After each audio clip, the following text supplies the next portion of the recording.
ce deuxième module de Design Thinking.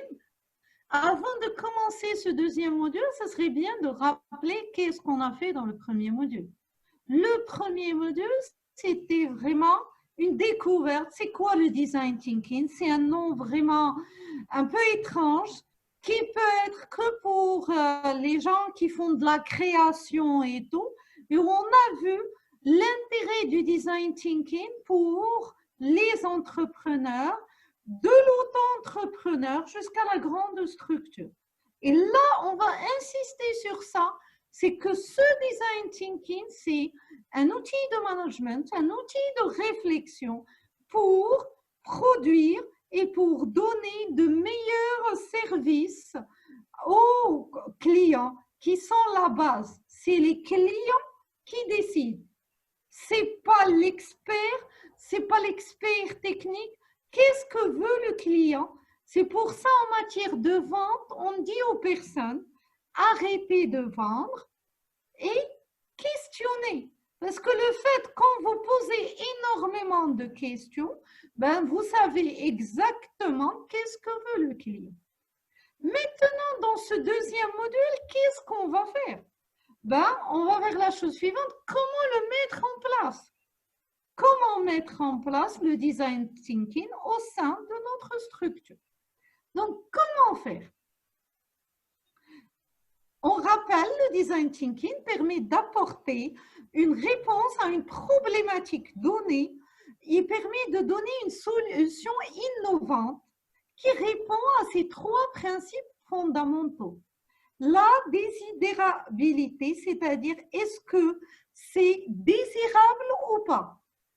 Est-ce que notre produit est voulu?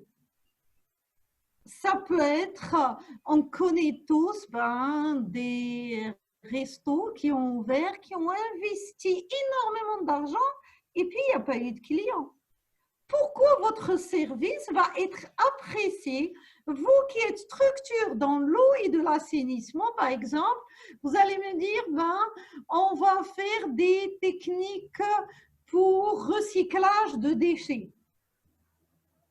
Si vous ne me vendez pas, si je ne trouve aucun intérêt sur votre technique et je me dis vraiment, c'est juste une technique coûteuse et cela ne va rien apporter, automatiquement, je ne vais pas la prendre. Est-ce que le marché la veut? Est-ce que l'acteur la veut? On rappelle, le design thinking est valable. Soit que vous êtes en B2B, business to business, entreprise to entreprise, et B2C, en B, entreprise to consumer, c'est-à-dire le client direct. Autre chose, la faisabilité technique et organisationnelle. On va innover, on va créer, mais on va continuer jusqu'à ce que cela soit faisable. Et troisième chose qu'on oublie des fois, et qu'on oublie pas mal de fois, c'est quoi? C'est la viabilité économique. On le vit actuellement, on l'a toujours connu en entreprise, sans cash, sans vraiment moyens financiers, c'est-à-dire business angel derrière vous, sans apporteur de fonds, sans bailleur de fonds, vous n'allez pas faire vivre votre idée. Donc, il faut qu'il y croit. Il faut que l'idée ait une viabilité économique. D'ailleurs, même dans l'économie solidaire, on insiste. On n'est pas en association. On n'est pas en train de faire que de la bienfaisance. On veut que, à travers un service de bienfaisance, on peut vraiment, c'est-à-dire tirer des bénéfices pour avoir une rentabilité financière sur le moyen et le long terme. Parce que quand on commence le design thinking, qu'est-ce qui arrive? On est challengé par la passion de l'entrepreneur. Et l'entrepreneur aime bien ça, créer. Mais quand vous allez vis-à-vis de votre banquier, si vos chiffres ne sont pas au rendez-vous, Même si vous lui apportez l'idée qu'elle soit géniale, ben, il ne va pas accepter. Donc, attention, il faut essayer d'arriver à l'intersection de ces trois éléments. Le fait d'être désirable, le fait d'être faisable techniquement et organisationnellement, et aussi la viabilité économique. Est-ce qu'il y a un retour sur investissement? Et quand je dis un retour sur investissement, non seulement le retour sur investissement matériel ou financier, mais le retour sur investissement immatériel. Vous savez, tout ce qui est design thinking, vous allez investir du temps, vous allez investir une expertise, vous allez investir une énergie, vous allez être avec les gens, c'est-à-dire vous allez faire preuve de proximité. Ben, tout cela coûte, il faut que cela rapporte. Comment faire? Les étapes de mise en place. Tout d'abord, step by step, ça veut dire étape par étape. Même si on vous a dit dans le premier module le design sprint, cela ne veut pas pour autant dire brûler les étapes. On va être dans une démarche projet en 5 phases. Identification des objectifs à atteindre. Qu'est-ce qu'on veut atteindre? Identification du contexte, l'environnement, les données acteurs clés de l'écosystème, d'autant plus qu'on est en design thinking et vraiment on est orienté utilisateur. Quelles sont les opportunités? Et sachez, pas mal de fois, les utilisateurs ne connaissent pas leurs besoins. Et de cela provient l'importance d'avoir une posture coach pour créer les besoins apparents et découvrir aussi les besoins cachés. Parce que des fois, dans les besoins cachés, il y a énormément de scénarios où il y a des opportunités où on pourra gagner davantage. Après avoir fait ces 3 étapes, on pourra générer des idées, des maquettes de prototypage technique ou des maquettes de services. On va tester et valider et puis on va implémenter. Rappelons une chose qu'on a vue dans le premier module, plus on va échouer rapidement, plus tôt on va réussir. N'ayez pas peur de l'échec. Et ça aussi, c'est un problème culturel. On a vécu, on a grandi dans cette peur de l'échec dès le plus jeune âge. Alors que l'entrepreneuriat, c'est comment profiter des échecs pour réussir plus vite. Si vous n'échouez pas, ça veut dire que vous n'avez pas essayé grand-chose, ça veut dire que vous n'allez rien atteindre. Donc, d'où l'aspect mindset, état d'esprit. Vous voyez qu'on est dans une technique managériale, on est en gestion de projet, mais tout le temps, on revient au mindset c'est-à-dire de l'entrepreneur, qu'il soit auto-entrepreneur, qu'il soit en TPE ou en PME ou en grande structure. Bien sûr, l'agilité n'est pas la même, mais ce qui nous concerne dans notre projet, ce sont les TPE et les PME. Quels bénéfices en entreprise? Donc, le design thinking va faciliter le processus décisionnel. Finir la peur de prendre des décisions. Plus vous prenez des décisions, bien sûr, des décisions réfléchies. Mais sachez une chose, il n'y a pas de risque zéro. C'est-à-dire, vous n'allez pas vraiment, quand vous allez parler, brainstormer et tout, et vraiment tester l'idée, vous allez trouver une idée avec un risque énorme, et puis après, vous allez vous dire que même si c'est avec un risque énorme, je l'implémente. Non. on reste vraiment, c'est-à-dire on est à l'écoute du marché, on est à l'écoute à la fois des opportunités et des menaces du marché pour aussi orienter. Il faut être à l'écoute, mais si jamais le client ne connaît pas son besoin, là l'expertise est essentielle. Vous l'orientez par des questions. Mais le design thinking insiste sur une chose, ne pas lui imposer.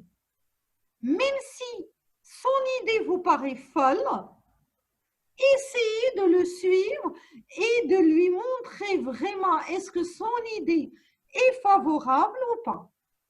Aussi, le design thinking, qu'est-ce qu'il permet? L'optimisation des processus de l'entreprise.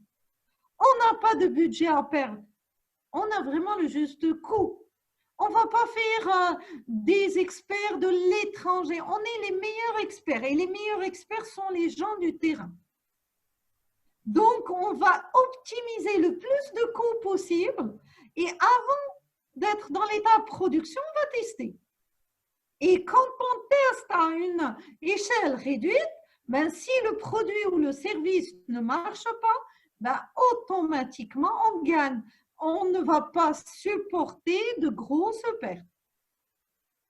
Aussi, le design thinking, pour le mettre en place, on rappelle ça, on a fait allusion dans le premier module, c'est le travail en groupe de projet dans un environnement positif et proactif. Ça veut dire, si vous avez une équipe de travail où il y a des tensions, où il n'y a pas partage des valeurs, le design thinking exige une chose, un partage de la triade mission, vision, valeur.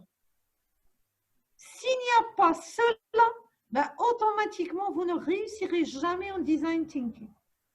Dernièrement, j'étais dans une entreprise, dans une TPE. Le projet organisationnel, c'est une TPE qui a des produits qui se vendent, elle n'a pas de problème. Mais son problème numéro 1, c'est la crise de confiance. Il n'y a plus vraiment de confiance et automatiquement, ben, le business de l'entreprise commence à décliner. Ce n'est pas parce qu'ils ne sont pas experts, mais parce qu'ils n'ont pas fait ou investi dans la cohésion d'équipe, dans la motivation de l'équipe et dans le sentiment d'appartenance à l'entreprise. Et là, j'insiste. Certes, vous allez me dire, le team building, c'est pour les grandes. Quand vous entendez team building, ne voyez pas que le formalisme. Voyez cohésion d'équipe. Si vous avez une équipe de 2 personnes, il faut qu'ils soient impliqués avec vous. Sinon, ils peuvent connaître les solutions. Ils peuvent connaître le marché mieux que vous et ils ne vont pas vraiment vous présenter ces solutions-là. Donc, c'est important vraiment le sentiment d'appartenance à l'entreprise. Le design thinking, est-ce qu'il est pour tous les budgets? Oui. Le design thinking, c'est une culture managériale. Ça nécessite aucune ressource, aucun logiciel. Ça nécessite de la passion de l'humain. Ça nécessite vraiment la contribution des personnes. Ça nécessite avoir l'intérêt de l'entreprise. Dans le projet où nous sommes, ben, on a envie de vous accompagner pour créer d'autres produits. Vous n'êtes pas en phase démarrage. On a envie vraiment de vous accompagner dans la phase développement de vos produits. Là, vous avez besoin d'humains qui y croient. Bien sûr, l'unique dépense à budgéter, c'est la formation des personnes. C'est vraiment, il faut qu'ils connaissent c'est quoi ces techniques-là, c'est quoi l'intérêt, c'est vraiment, c'est quoi l'avantage pour faire du design thinking, pour aller vers de l'avant. Et là, je rappelle une chose, ça c'est en matière de coaching, c'est que chaque personne a 3 C. Le cerveau, le corps et le cœur. Mais la clé de réussite d'une personne, c'est le cœur. Est-ce que le cœur de cette personne est vraiment là quand elle est en entreprise ou pas? Ou ben, elle est là juste corporellement, elle fait juste le strict nécessaire. Et ça, c'est le malheur de plusieurs PME dont le chef d'entreprise ou le créateur nous dit, si je ne suis pas là, personne n'initie rien du tout. Il n'y a pas de kilomètres supplémentaires. Donc, le design thinking nécessite de travailler cela pour que ce sont les personnes du terrain, ce sont des fois vos collaborateurs qui vont proposer, que vous ayez un, c'est pas grave. Il peut connaître le marché mieux que vous. Certes, c'est vous qui avez créé, ne le voyez pas en égo. Mais chacun aura vraiment un périmètre et il y a ce qu'on appelle le cerveau collectif. 1 plus 1 est égal à 3, des fois est égal à 1000. Des fois, quand il y a démotivation et quand il y a frustration, C est égal à moins l'infini. Donc, faites attention à cela. À qui le design thinking est-il indispensable? Il est indispensable à toutes les entreprises. Parce que notez-le sur une chose, c'est vraiment sans innovation, on va disparaître. Tout le monde doit être orienté innovation, doit être orienté écoute du marché pour aller vers de l'avant, dégager du chiffre, dégager des opportunités pour prospérer ensemble. On est dans un écosystème. C'est pour cela qu'on a voulu commencer par ces thématiques managériales pour vous dire, vous n'êtes pas isolés. Vos clients peuvent être vos ambassadeurs. Vos fournisseurs peuvent participer dans le design thinking. Et de vous dire peut-être, moi j'ai eu des cas où les fournisseurs disaient à des entreprises, attention, là vous perdez énormément d'énergie. Là, votre process va vous coûter beaucoup plus cher que si vous changez cet aspect-là technique. Donc, le design thinking, c'est un outil de culture managériale. On arrive à la fin du deuxième module. Je vais résumer le module design thinking. Avant d'aller avec vous dans ce projet sur tout ce qui est formation technique, on a voulu faire 2 vidéos sur culture managériale, culture d'innovation. On est en période de crise, on est en pandémie Covid-19, il va falloir innover. On ne peut plus se projeter sur le long terme. Donc, vraiment, c'est une compétence que doit avoir la totalité des managers. L'adaptabilité, l'innovation et la résilience. La résilience, c'est-à-dire, si vous avez vraiment fait une erreur ou si vous avez échoué dans le lancement d'un produit, ce n'est pas grave. On va aller vers de l'avant et recadrer ce produit et revenir. D'où la persévérance nécessaire. Je vous remercie pour votre écoute. N'hésitez pas à nous envoyer pas mal de questions, à interagir avec nous pour nous dire vos questions, vos demandes, vos centres d'intérêt, parce qu'on est là pour vous accompagner pour aller vers de l'avant. Merci beaucoup.